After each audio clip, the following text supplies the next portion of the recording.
Welcome students. हम लोगों ने इसके पहले के वीडियो में वर्ब्स के बारे में पढ़ा, वर्ब्स को कैसे नॉन फाइनाइट्स में बदल देते हैं इसके बारे में पढ़ा। याद रखिए कि आपको उन वीडियोस को खूब अच्छे से देखना है और तब तक रिपीट कर करके देखना है जब तक कि सारी बातें अच्छे से समझ में ना आ जाएं। फिर भी यदि कोई दिक्कत रहती है तो आप हमसे कमेंट बॉक्स में लिख करके जरूर पूछ लीजिए, हम आपको सारी बातें बिल्कुल अच्छे से समझा देंगे, क्योंकि ग्रामर की बारीकियां आपको हर कदम पर बहुत अच्छे से काम देने वाली हैं।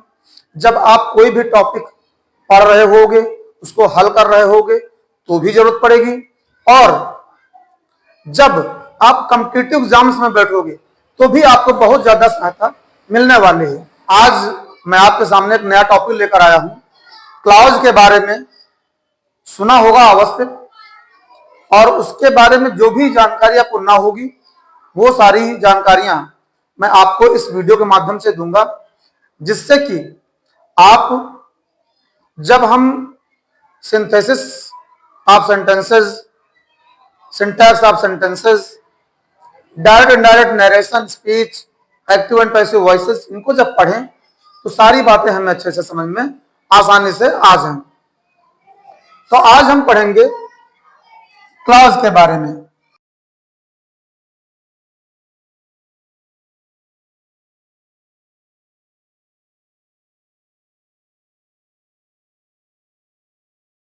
क्लॉज, इसको हम लोग हिंदी में कहते हैं उपवाक्य। आप लोग वाक्य यानी सेंटेंस के बारे में जानते हैं, फिर यह उपवाक्य कौन है? वास्तव में कई बार लोग उपवाक्य और फ्रेज एक ही समझ लेते हैं, जबकि ऐसा बिल्कुल भी नहीं है। उपवाक्य वो हैं जो पूरी तरह से स्वयं वाक्य होते हैं, केवल किसी अन्य वाक्य से जुड़े होने के कारण, कंजंक्शंस के माध्यम से जुड़े होने के कारण उपवाक्य कहे जाते हैं। लेकिन जब कंजंक्शन तोड़ करके उनको वाक्य में से अलग करके फ्री कर दिया जाता है तो स्वयं एक परफेक्ट सिंपल सेंटेंस बन जाते हैं। And you always remember, simple sentences have a single finite verb. Simple sentences की प्रॉपर्टी है इनके पास एकमात्र फाइनाइट वर्ब होती है। इस पर आपको विशेष ध्यान देना होगा। जब हम दो सिंपल सेंटेंसेस को जोड़ करके एक नया सेंटेंस बना देते हैं तो वो या तो कॉम्प्लेक्स या कंपाउंड टाइप का सेंटेंस बनता है या सिंपल सेंटेंस बनता है। अगर वो कॉम्प्लेक्स या कंपाउंड सेंटेंस है तो वो सबऑर्डिनेटिंग कंजंक्शंस या कोऑर्डिनेटिंग कंजंक्शंस के द्वारा जुड़ा होगा। अब स्वाभाविक है उसमें जो दो सिंपल सेंटेंसेस आपके कंजंक्शन के माध्यम से मिल गए वो दोनों अपने आप में अलग अलग क्लॉजेस हैं। एक प्रिंसिपल क्लॉज है और दूसरा सबऑर्डिनेट क्लॉज या कोऑर्डिनेट क्लॉज है। बहुत आसान है इनको समझना। तो कहना यह है कि हमारे क्लॉजेज मुख्य रूप से basically clauses are of three types, जिनमें से सबसे पहला क्लॉज है प्रिंसिपल क्लॉज।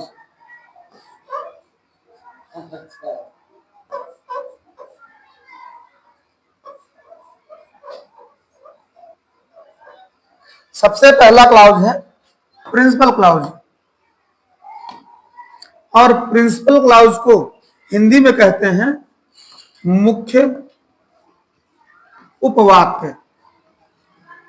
जो हमारे सेंटेंसेस कंजंक्शन के माध्यम से जुड़े रहते हैं उनका यह मुख्य उपवाक्य होता है। और प्रिंसिपल क्लॉजेज हमेशा कंजंक्शन फ्री होते हैं, यानी कंजंक्शन को प्रिंसिपल क्लॉज में नहीं माना जाता है। कंजंक्शन या तो सबऑर्डिनेट क्लॉज का होता है या फिर कोऑर्डिनेट क्लॉज का होता है। अच्छा, कंजंक्शन सबऑर्डिनेट या कोऑर्डिनेट क्लॉज का ही क्यों होता है? क्योंकि ये कंजंक्शन ही बताते हैं कि जो पीछे वाला क्लॉज है ये सबऑर्डिनेट क्लॉज है या कोऑर्डिनेट क्लॉज है।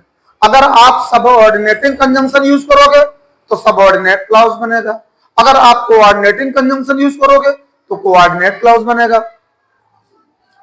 दूसरा हमारा क्लॉज होता है, जो दूसरा क्लॉज है वो है सब ऑर्डिनेट क्लाउज।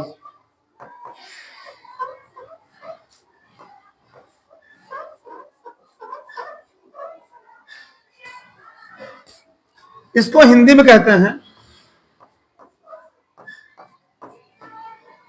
आश्रित उपवाक्य। अब देखो नाम से ही पता चल रहा है कि यह उपवाक्य किसी न किसी पर आश्रित है। सबऑर्डिनेट क्लाउज आश्रित क्यों है? क्योंकि सबऑर्डिनेट क्लाउज को जब हम सबऑर्डिनेटिंग कंजंक्शन देकर जोड़ते हैं तो उसका सेंस तभी निकलता है जब प्रिंसिपल क्लाउज के साथ में लिया जाता है। जैसे एक मैं कॉम्प्लेक्स टाइप का सेंटेंस बोल रहा हूं, ध्यान सुनिएगा। I ate my food because I was hungry. मैंने अपना खाना खाया क्योंकि मैं भूखा था। अगर इसमें सीधे कह दिया जाए क्योंकि मैं भूखा था, पता ही नहीं चल रहा कि क्या कहा जा रहा है। लेकिन जब कह दिया गया मैंने खाना खाया क्योंकि मैं भूखा था, तो बात बिल्कुल स्पष्ट हो जाती है, क्लियर हो जाती है। तो इस तरह से हम आश्रित उपवाक्य समझ लिए। आश्रित उपवाक्य अपने अर्थ, अपने सेंस, अपने भाव के लिए प्रिंसिपल क्लाउज पर निर्भर रहता है, इसीलिए इनको सबऑर्डिनेट क्लाउज या आश्रित उपवाक्य कहा जाता है। हमारा जो तीसरा टाइप है वो है कोऑर्डिनेट क्लाउज।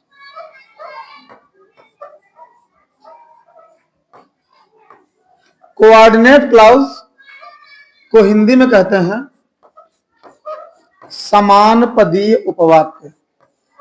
समान पदीय उपवाक्य का मतलब हुआ जिसका पद समान हो, जिसका पद समान हो। मतलब ये कि कोऑर्डिनेट क्लाउज का पद प्रिंसिपल क्लाउज की तरह ही होता है।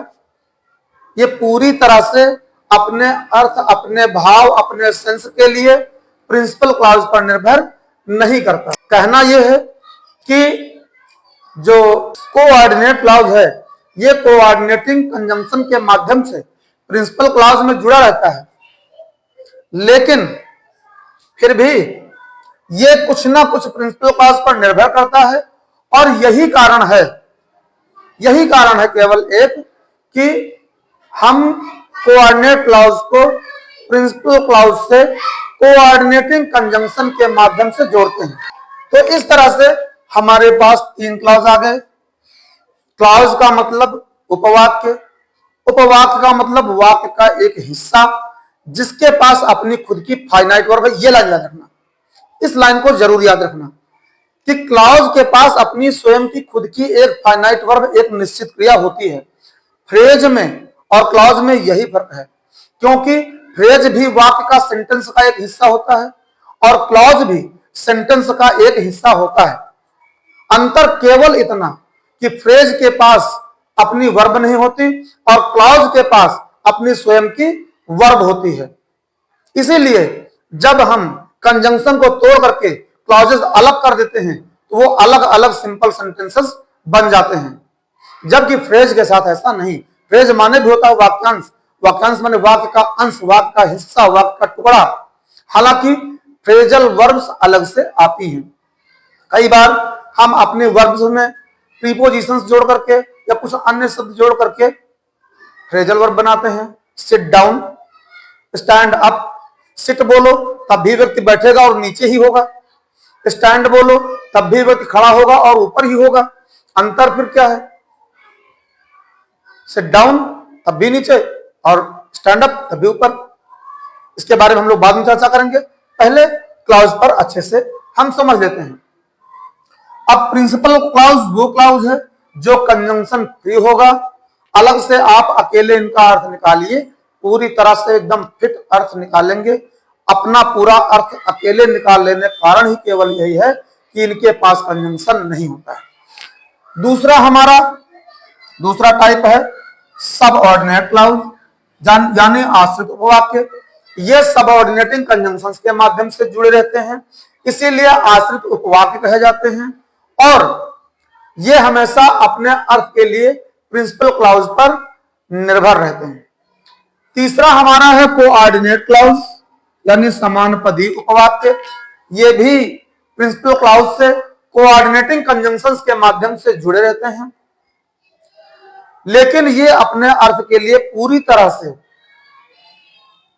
प्रिंसिपल क्लाउज पर निर्भर नहीं करते, क्योंकि कई बार ऐसे भी सेंटेंसेस आते हैं जब आप प्रिंसिपल क्लाउज को चाहे आगे लिखो, चाहे कोऑर्डिनेट क्लाउज को आगे लिखो, अगले वाले को पीछे कर दो, पिछले वाले को आगे कर दो, फिर से बिल्कुल परफेक्ट सेंटेंस बन जाता है। इसके बारे में हम अभी आगे जब कोऑर्डिनेट क्लाउज को अलग अगले वीडियो में पढ़ेंगे तो खूब अच्छे से पूरी बारीकी के साथ सीखेंगे, जानेंगे। इन तीनों को आप लोग नोट कर लीजिए अच्छे से और समझ लीजिए। यदि कहीं कोई दिक्कत है तो उसको आप जरूर पूछें। याद रहे, सबऑर्डिनेटिंग कंजंक्शंस इनके साथ आएंगे, सब ऑर्डिनेटिंग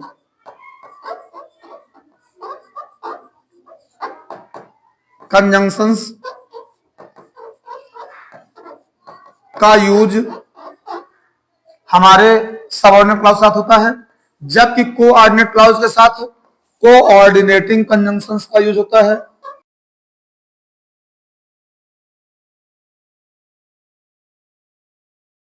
अगर कहीं कोई दिक्कत है तो आप हमसे इसको जरूर पूछें और हम उसको अगले वीडियो में क्लियर कर देंगे। अभी मैं आपको प्रिंसिपल क्लाउज, सबऑर्डिनेट क्लाउज और कोऑर्डिनेट क्लाउज को आगे भी खूब अच्छे से अगले वीडियो में जरूर समझाऊंगा, क्योंकि इनकी जरूरत हमको सिंथेसिस ऑफ सेंटेंसेस में, जब हम लोग पढ़ेंगे टॉपिक सिंथेसिस ऑफ सेंटेंसेस, दो या दो से ज्यादा वाक्यों को आपस में जोड़ना, तो क्लाउज बनाने होते हैं, वहां पर इनकी बड़ी जरूरत पड़ने वाली है। Thanks friends, keep stay with us.